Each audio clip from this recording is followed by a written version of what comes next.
Sveikas, kaip nekeista, tu dar gyvas, sveikas. Sveiki gerbėmėjai, 34 2025 metų savaitė ir jau 39 mūsų susitikimas. 38 mūsų susitikimas buvo apie oro balionus, tai kaip ir apie aviacijos pradžią. Šiandien mes, kaip matote, planuojame pasikalbėti apie submarinus, pavandinės valtis, pavandinius laivus. Ir kadangi mėgstam tokius gražius paveiksliukus, tai mes padarysim tokią lengvą evoliuciją. Nuo steampunk, dieselpunk, elektropunk arba cyberpunk. Ir vardan meno, tas pats paveiksliukas kubizmo stiliumi. Istorija povandeninių veiksmų. Galima pradėti nuo Narų, nuo Sirakūzų, nuo to, kaip imperatorius Aleksandras Didysis stiklo varpe paniro į vandenį. Tai yra netgi atvaizduota, retas piešinys, toksai Aleksandras su turbanu. Bet kadangi mūsų tema yra karyba, tai mes kalbėsime apie submarinų panaudojimą karo tikslam. Vadinasi, turi būti apsauga, manevras ir ugnis. Tai yra, jisai turi panerti, nesutrupėti ir pakilti. Judėti turi ir virš vandens, ir po vandeniu, vadinasi, turi būti valdomas ir manevringas. Ir turi padaryti žalos priešui. Taigi, pirmas bandymas padaryti žalą priešui vyko Jungtinių valstijų nepriklausomybės kovų metu. Pavadinsim tai pavandinę valtim, nors čia taip su padidinimu, vieno žmogaus valdoma, kuri buvo valdoma rankomis, sraigtai, ir tikslas buvo tempti paskui save miną, ją prikabinti prie laivo ir drioselti. Tikrai sprogmuo, kuris galėtų veikti po vandenį, jau buvo padarytas. Bet taip ir nepavyko. Pirmą kartą nepavyko priplaukti iš viso, nes Britai jį pastebėjo. Antrą kartą nepavyko, nes pritrūko jėgos, nes degonės viduj yra tiek, kiek yra. Taip viskas ir klakt. Sprogimai įvyko, žalos laivams padaryta nebuvo. Sėkmingas, pirmasis sėkmingas laivo paskandinimas įvyko 1864 metais Jungtinių valstijų pilietinio karo metu, kai povandeninė valtis Hanley paskandino USS Housatonic. Labai įžymi valtis. Ji paskendo 3 kartus. Pirmą kartą paskendo, žuvo pusė įgulos, jie iškėlė, surinko naują įgulą. Čia per bandymus. Antrą kartą per bandymus jinai nuskendo kartu su inžinierium, su Henliu. O trečią kartą jinai pasprogdino priešų laivą ir pati irgi paskendo. Tai kainavo pakankamai brangiai. Laivai vystėsi ir vėliau, bet manyčiau, kad kalbant apie laivus, mes turėtumėm pradžiai pasikalbėti apie technologijas. Didysis nuopelnas priklauso Alessandro Volta.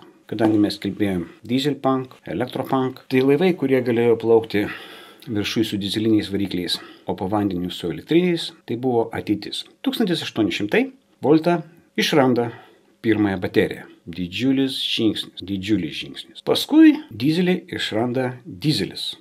Irgi didžiulis pasiekimas. Ir tas dizelinis variklis užpatentuotas 1892 metais ir jau 1897 demonstruojamas pirmas veikiantis 25 arklių variklį. Dar galima būtų pasakyti, kad arklio gale yra daugiau negu vatas, bet čia kitą kartą jums papasakosiu.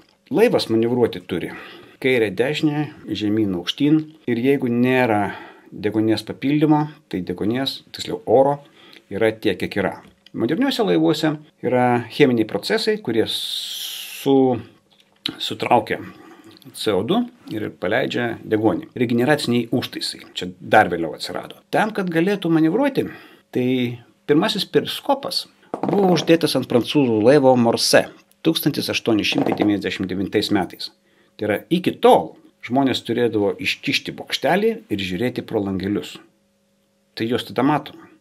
Tai tu ir prisėlinti normaliai negali. Dar reikėtų pasakyti, kad rusai pirko povandeninės valtis iš vokiečių, japonai iš Jungtinių valstijų ir jau buvo panaudota Rusijos-Japonijos kare. Ir jau yra elektra ir dizelis. Dar būtų galima pasakyti, kad klasika žanro eina apie tai, kad steampunkas nelabai skubėjo trauktis ir dieselpunkas netaip greitai užėmė steampunko vietą.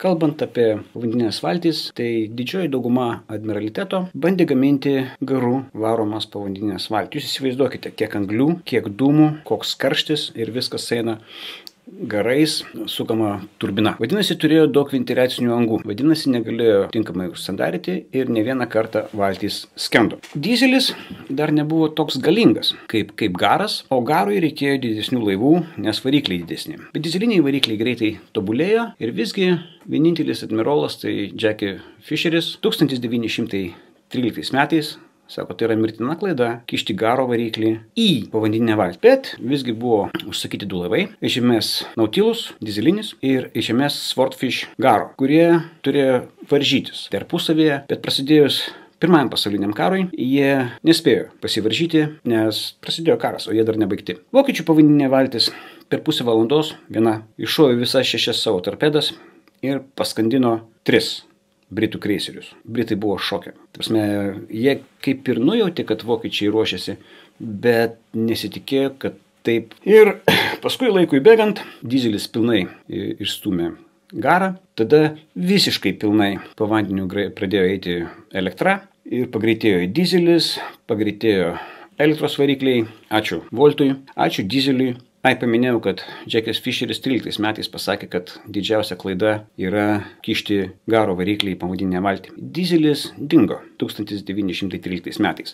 Jisai keliavo laivu iš kontinentės Europos į Britaniją, susitikti su kitais dizelių gamintojais ir dingo. Vieni sako nusižudė, nes dienoraštyje kryžiukas padėtas, kad laikrodis liko kajutėje, kad apatiniai rūbai buvo po lova. Kiti sako, nenusižudė, jį užmušė. Jį išmetė per bortą vokiečiai, kad neparduotų savo paslapčių Britams. Ir dar viena gera konspiracinė teorija yra tokia, kad Britai pavogė Rudolfą dizelį ir jis išvažiavo dirbti į Kanadą dizelių gamyboje, nes ten vienoje įmonėje staiga pagerėjo kokybė ir padidėjo dizelinių variklių kiekis.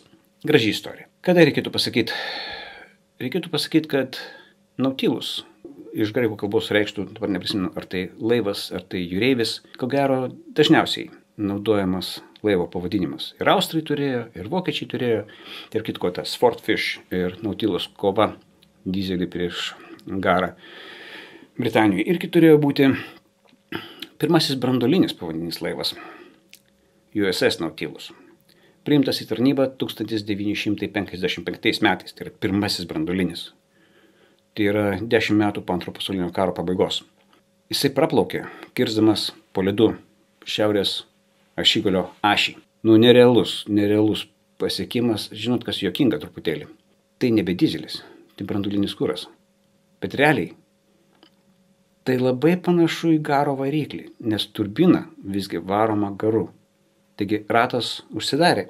Ir vadinasi, admirolas Fisheris, kai sakydamas, negalima kišti garo variklio į povandeninę valtį, jisai visgi galvojo, kad garo variklis yra tik tai tas, kuris gali būti kūrenamas anglimi, gal jau galėjo kūrenti kažkom kitu. Dar reikėtų pasakyti, kad Julius Vernas parašė knygą 20 000 mylių po vandeniu. Jinai buvo išleista 1870 metais. Ir gaunasi toks momentas, kad, sako, kaip numatė ateitį, šakės. Bet jeigu jisai tai parašė 1870 metais, kai Fultono Nautilus jau nupaišytas 1798, kai Volta jau išrado pirmąją bateriją 1800, tai susidaro įspūdis, kad Julius Vernas neišrado. Jisai tiesiog viską sudėjo į geležinį korpusą ir padarė gražią kelionę. Taigi, ar tai galima pasakyti, kad Julius Vernas buvo pirmasis mokslinės fantastikos rašytojas? Nemanau. Žinot, tokia daina yra. Yellow Submarine. Beatle daina. Ten Polas Makartnis, ten lelele. Ir sako, kad čia yra vaikiška daina. Manau, kad ne. Nes antrojo pasaulinio karo metu buvo tokie išmėtyti aplink Britaniją, vokiečiai išmėtė Rettungsbau. Ta prasme, gelbėjimusi plūdurai. Nes matot, kaip buvo. Kai vokiečiai skrenda į Jungtinę karalystę, tai jeigu jisai šoka virš kontinento, tai jisai į Vokietiją nebegrįžta iki karo pabaigos. Bet jeigu jisai netyčia turi iššokti virš vandens, o kiekvienas lėktuvas turėjo pripučiamą valtį, nes juk gali iškristi ir į vandenį. Negi vieno sraigto lėktuvai turėjo po pripučiamą valtį. Tai buvo tokie plūdurai, jie buvo geltonos spalvos. Ir ten priplaukus galima buvo įlipti į vidų, ten buvo 4 lovytės, maisto, konjako, dar kažko tai. Ir buvo gelbėjimo tarnyba, tokia civilinė tarnyba, daugiau žmonėm gelbėti. Prieidavo, paimdavo, pargamendavo. Ta pati darydavo ir Britai. Britai irgi tokius savo plūdurus turėjo. Bet jeigu Britai paimdavo vokiečius, tai juos suimdavo. Jeigu vokiečiai paimdavo Britus, juos suimdavo. Ir jie tapdavo karo belaisviais. Tai tokia linksma istorija apie geltonus plūdurus, kurios Britai dar vadino